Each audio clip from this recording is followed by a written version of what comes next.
Capital gains explained. Short-term gains, long-term gains.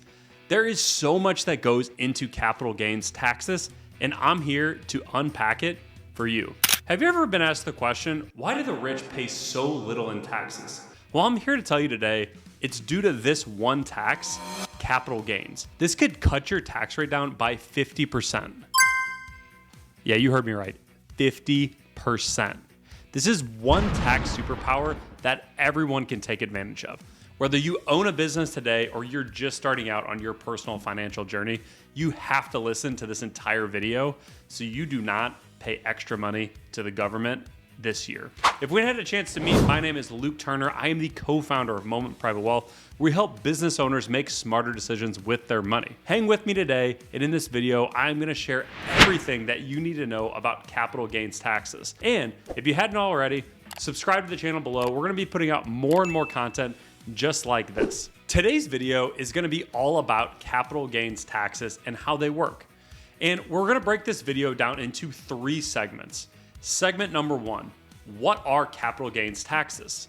Segment number 2, long-term capital gains versus short-term capital gains. In that section, I'm gonna share with you all about how you can save over 50% in taxes. And then number 3 is going to be a real-life scenario where we look at the real impact on your taxes if you play the tax game right. So make sure you hang with me throughout this entire video so you can hear that example.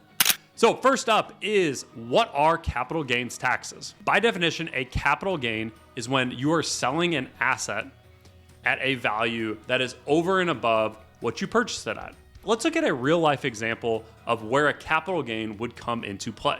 I'm somebody that invests a lot of money in the stock market on my own. I help invest a lot of money in the stock market for others. Let's use an example of NVIDIA stock. NVIDIA stock was recently trading at $177, but only a few short years ago, it was trading at $20.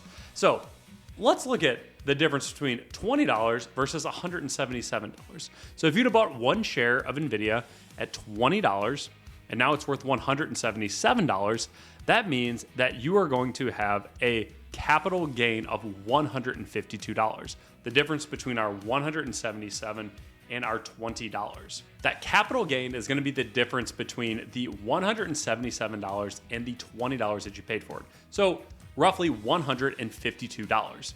This is where you are going to have to pay taxes on that $152. If you're thinking to yourself, well, I don't own any stocks, does this apply to me? Likely it does. Here are a couple other scenarios where capital gains come into play and why it's really important for you to understand what a capital gain is. Number 1 is your primary home. Believe it or not, your primary home is also a capital asset. So what that means is that if you bought your home for $250,000 and now it's worth $500,000, you're going to trigger a $250,000 capital gain, the difference between what you paid for it and what you sold it for, and you're going to have to pay capital gains taxes. Now, for all those watching this video saying, Luke, that is incorrect, there is a caveat to primary residences where you get to exclude up to $500,000 if you're married in capital gains. So for all you haters that need to get down there in the comments, I do realize that, but it's still a good example because almost everyone owns a home.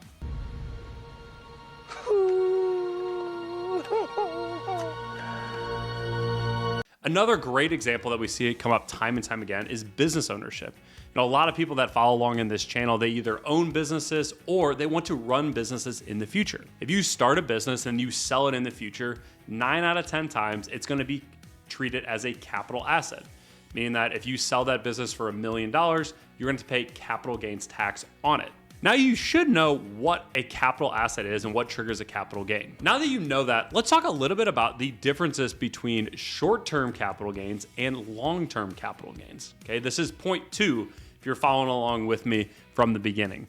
This is an extremely important concept for you to understand. It's where you could be saving roughly 50% in taxes if you do it right and paying roughly 100% more in taxes if you do it wrong. What are the 2 differences? There is one primary difference for short-term capital gains versus long-term capital gains. If we look at capital assets, if you held it for over 1 year, you're going to get long-term capital gains treatment. So hear me again, if you own it for over 365 days, you're gonna get long-term capital gains. If you held it for less than 365 days, it's gonna be a short-term capital gain.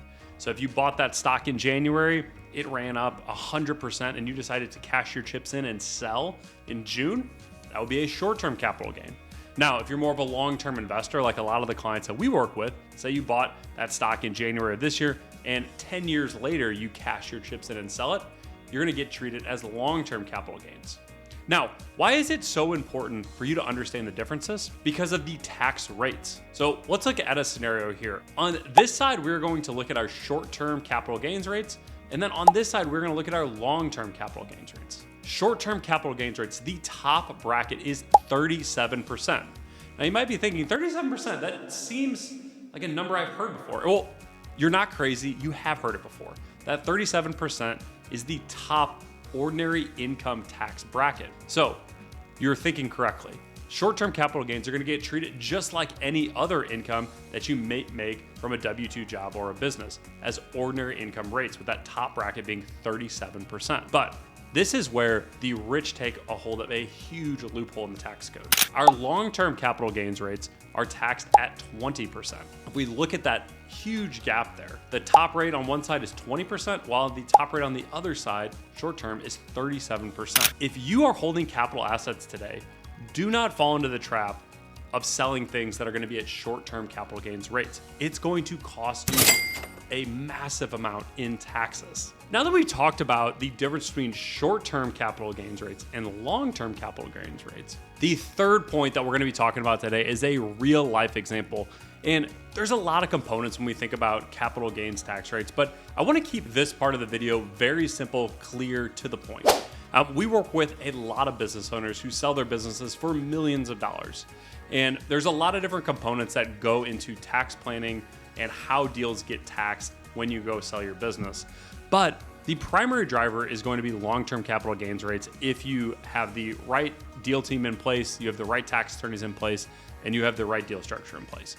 So if you're listening to this video and you're about to sell your business, know that the majority of it should be taxed as long-term capital gains rates.